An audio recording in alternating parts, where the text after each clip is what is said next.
Let's talk Indiana, Crossroads of America in Shelbyville, Indiana. They set some records from a handle standpoint this past weekend, had an electric crowd.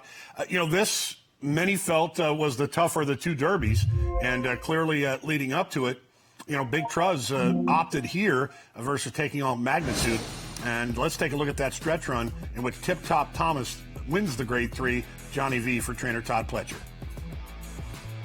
1 minute 9.33 seconds. Tip Top Thomas a furlong away with Johnny Velasquez. Tip Top Thomas tackled by Cole Battle. And these two fight hard past the 16th. And Publisher now angles out. Brother Kenny on the outside. Tip Top Thomas. Tip Top Thomas has won the Indiana Derby. From my perspective, Matt, I felt this track may have been a bit speed-conducive, but I'm going to take nothing away from the win. It was a hard-fought battle. This horse kicked on nicely, earned a 95 Beyer speed figure. Again, numbers. What do you take from the effort? Cole Battle, was it a case in the hangs, or, was he kind of working into a bit of a conveyor belt with that racetrack? Yeah, I think probably a combination of things. I don't know that I want to quite go as far as to say that he hung in there, that being Cole Battle. I think Tip Top Thomas is a nice horse, keeping in mind this was his first try going out to two turns, and even if he had the racetrack in his favor possibly, I still think it was a credible performance. And I know the numbers aren't the end-all, be-all, and I do probably put too much stock into them from time to time, but I look at the two races that we're talking about, the Indiana Derby versus the Iowa Derby.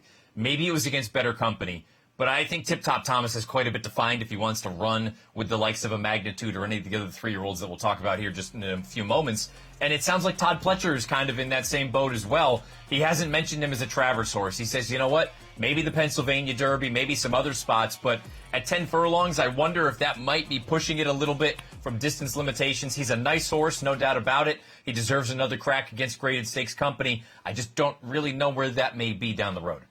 Yeah, I think that's key, knowing your stock, and the fact that he's already essentially all but ruled out the Travers kind of puts into perspective, okay, here we are.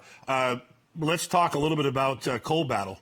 With a horse like Tip Top Thomas that might have that mid-range plan or longer-range plan of the PA Derby, which PA Derby is not going to be an easy spot depending upon what I think journalism does, because I think he's more of the horse that's in flux right now. But what's your take on Cole Battle? I mean, we've kind of loved the story, and I kind of feel like we're at a crossroad where he needs to step up to the point in which he can be the conversation horse and not just be the one that we feel is the people's horse. I couldn't agree more, and it's not a knock by any stretch of the imagination, but I do wonder if we've hit a point where this horse may have hit his ceiling. I don't know that there's a great deal of room for improvement as opposed to some of the other horses that we've talked about, horses that are a little bit more lightly raced compared to him. I mean, Cole Battle's run 11 times so far at this point. He has paired up Beyer tops of 95 in each of the last two. But as far as next steps, I don't know that the Travers is a race for him. We just talked about the Pennsylvania Derby. That might be a little bit of a tough run. In my head, I think of a race like the West Virginia Derby. I would take a crack at that at Mountaineer. I feel like, I know it's not a grade 1 race, but it's always a good race, draws a good group, and there's a lot of money at stake. But I do think you kind of probably have to take a look in the mirror, take a step back and say, okay, where does he actually rank overall as far as the 3-year-olds are concerned? Because any of these big prizes going forward, Nick, I hate to say it, I don't think he's nearly as good as the top 2, 3, 4, 5 of the division. Not a bad thing, but I think if you're being realistic, he probably needs softer company.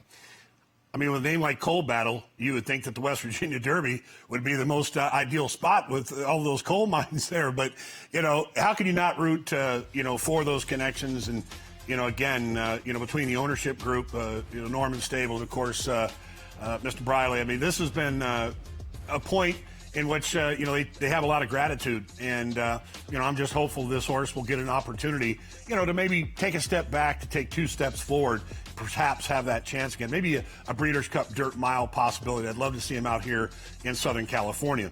All right, let's